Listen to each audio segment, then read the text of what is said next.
Hi guys, আমি রংপুর থেকে রাজারহাট কুড়িগ্রাম আসছি যেভাবে তার গল্প শোনাবো আজকে আমি এই ভিডিওর মাধ্যমে। তো অনেকদিন পর বন্ধুর সাথে দেখা, তাই তো পকেট আমার ফাঁকা।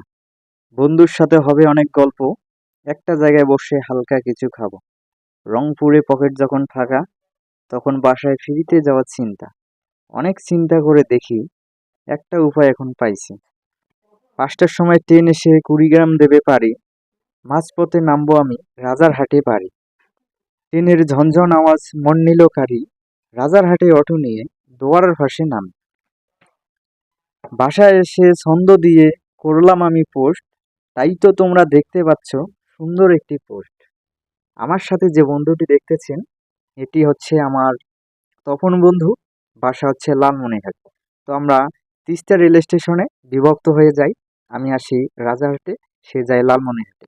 তো আজকে আমার প্রথম ছন্দ দিয়ে পোস্ট কেমন হয়েছে অবশ্যই জানাবেন, এবং আমার সুন্দর পোস্টটি যদি ভালো লেগে থাকে অবশ্যই কমেন্ট করবেন।